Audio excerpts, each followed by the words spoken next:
Bom, olá a todos. O tema do trabalho que vai ser apresentado é o mercantilismo e a gente vai tentar focar um pouco mais no estudo da Inglaterra e um pouquinho da França, que foi os dois maiores exemplos onde se desenvolveu melhor esse método, essa escola econômica, né? Bom, e para começar, a intervenção do Estado, né, na vida econômica e social, que é uma característica do mercantilismo, vem já de uma herança medieval. E o mercantilismo ele vai se dar principalmente na Europa, com destaque para a França e para a Inglaterra. E é a primeira escola econômica que vai pegar mais ou menos da metade do século XV até o final do século XVIII, mais ou menos. E nessa escola o objetivo era acumular metais e riquezas dentro do seu território, do próprio território. E a lógica basicamente era assim, quanto mais você tem, mais você tem poder, mais riqueza você tem, então você é mais forte. E, e a gente vai ver que o resultado, né, dessa briga, dessa disputa por metais, principalmente o ouro, né, e tanta prata também, vai ser resultado de uma intensificação do nacionalismo e a presença do Estado em assuntos econômicos e sociais. Tem uma frase do Pierre Leon que é meio que resume um pouco isso, que era assim: o mercantilismo é, antes de tudo, um serviço de política, uma administração do tesouro real, um instrumento de grandeza política e militar. É um sistema de produção de riqueza e não de distribuição. Bom, tanto a Inglaterra quanto a França vão ter a preocupação do ouro, né, saindo de seus países e vão criar políticas e iniciativas para reter essas riquezas, né. E para ser possível essa implementação desses programas, vai ser necessário também um reforço do sentimento nacional e um Estado mais forte, mais presente. França, a Espanha, a Inglaterra, a Holanda, a Suécia já estavam criando, né, um consenso que a riqueza estava no acúmulo de bens. E a tentativa do governo, né, de proibir a saída dos numerários ao estrangeiro não funcionou. Então a saída foi dando incentivos a novas produções e privilégios e contra os concorrentes estrangeiros. E todo o arsenal de medidas proibicionistas, de taxações, eram ações de intervenção estatal. Então, mais uma vez, o Estado era um Estado forte, era basicamente essencial para o funcionamento do mercantilismo. No caso da França, o mercantilismo surgiu no século XVI, durante o século XVI. E dentro do processo de fortalecimento da monarquia e da centralização do poder, o principal aplicador, né, desse sistema mercantilista foi o ministro deixa eu pegar aqui na minha cola, das finanças, o Jean-Baptiste Colbert, que ocupou esse cargo durante 22 anos, durante o governo do Luís XIV, desculpa. E o Colbert ele estimulou, né, a indústria francesa, incentivou as exportações e reduziu as taxas alfandegárias. E a França vai tentar atrair a prata para o seu país e começar a intervir nas manufaturas. E em 1664, não há um setor da produção manufatureira que escape da intervenção, mas a distância entre os planos e os resultados foram grandes, ainda que não totalmente negativos.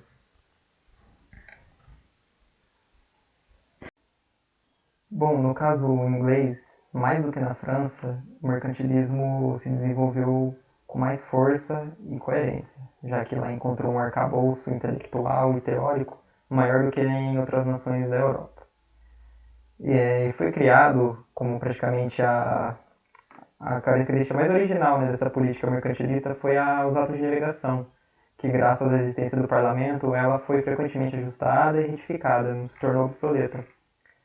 E o mercantilismo ele se beneficiou, né, da precocidade das instituições políticas, sociais, da qualidade da informação que corria pelo país e da reflexão dos próprios teóricos. E ajudou, né, isso ajudou a Inglaterra a assumir na Europa uma verdadeira supremacia marítima e futuramente já a supremacia industrial, né, que durou praticamente até o começo do século XX. E as 3 grandes medidas que impulsionaram a Inglaterra para ser essa grande potência foi a projeção da moeda e dos estoques de metais preciosos, encorajamento e favores à marinha e ao comércio nacional e proteção da produção. E para exemplificar melhor esses pontos, eu vou falar um pouquinho deles. No primeiro, que foi o caso da moeda, em 1663, a Inglaterra autorizou a exportação de moedas estrangeiras e de material de prata e ouro, que isso contribuiu para a estabilidade da própria moeda deles, da libra esterlina. No ponto 2, é o próprio, como já foi falado aqui, foi os autos de navegação, que uma das suas medidas, segundo o texto inicial de 1651, as mercadorias europeias não poderiam ser transferidas para a Inglaterra a não ser por os navios ingleses ou em navios do país de origem dessas mercadorias. Isso até funcionava até para os produtos vindos da Ásia e da África. E esse regime de exclusividade contribuiu para a prosperidade da Marinha Britânica, que, como consequência disso, gerou guerras contra a França e a própria Holanda. E no terceiro ponto, entre 1663 e 1674, a Inglaterra aprovou medidas que facilitavam o processo da importação, o que livrou a boa parte da população, né, que a maioria era uma população muito pobre, livrou eles um pouco do medo, da fome. Bom, e para finalizar, gostaria de citar um trecho do texto do Pierre Deyon, que eu acho que meio que sintetiza como que funcionou, né, essa política mercantilista na Inglaterra.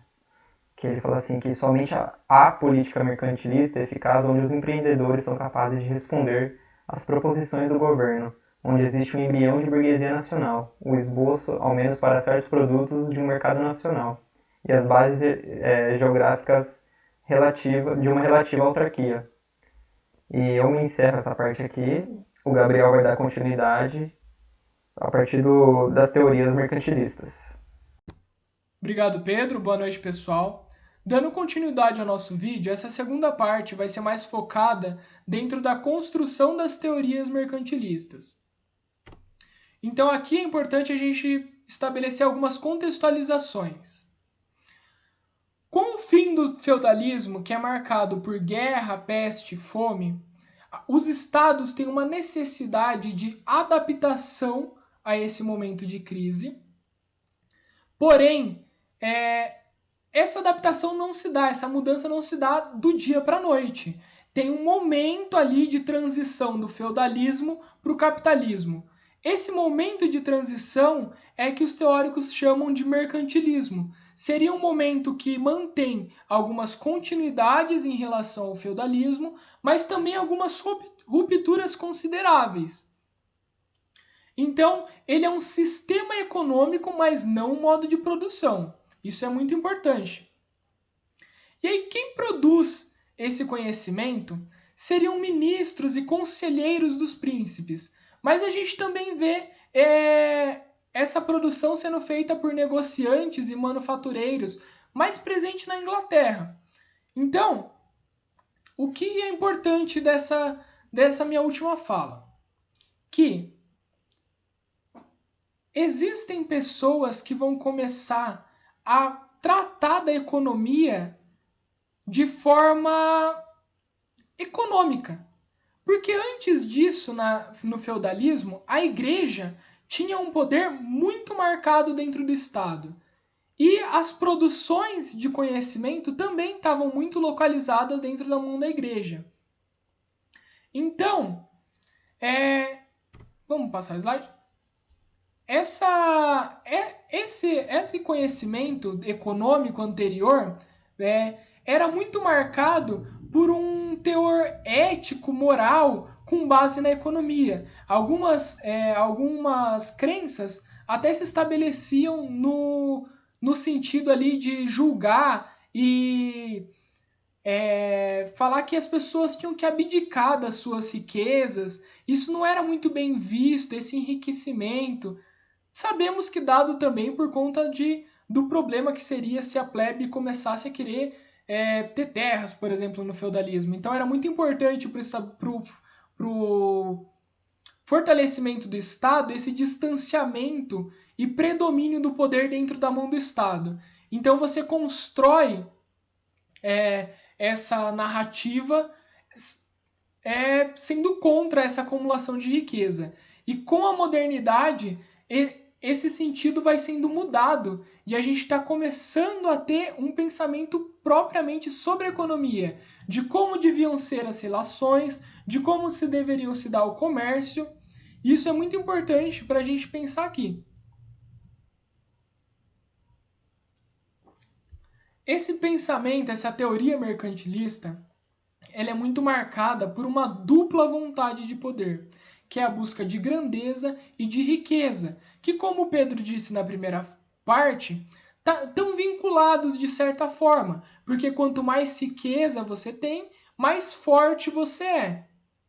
Então isso ali começa a caminhar para a era dos metais, de acumulação de metais, com a questão do ferro e do ouro que vai ter nesse momento.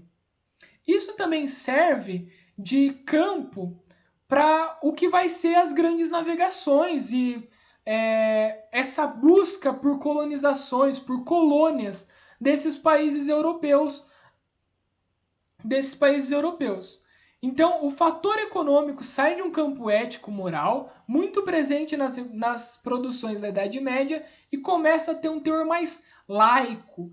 Esse laico aqui foi posto pelo Pierre Deyon, que é utilizado para a nossa bibliografia, porém a gente não pode esquecer que a igreja não desaparece e não se estabelece em um estado completamente laico. O que a gente vê aqui é um movimento dessa produção um pouco mais em direção a um pensamento propriamente econômico.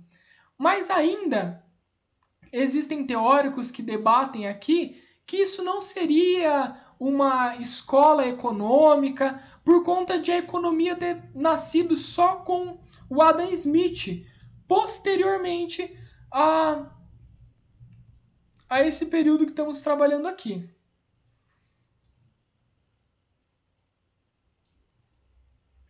Então a gente vai ter aqui uma produção muito preocupada com a questão da importação e exportação, que é presente na grande maioria da teoria. Por quê? Aqui eles já começam a ter a ideia de que você tem que ter uma exportação maior do que a sua importação para a sua nação enriquecer. Para você precisa vender mais do que você está comprando. Então, isso é muito marcante para um momento posterior no capitalismo. Mas ainda não se estabeleceu esse sistema.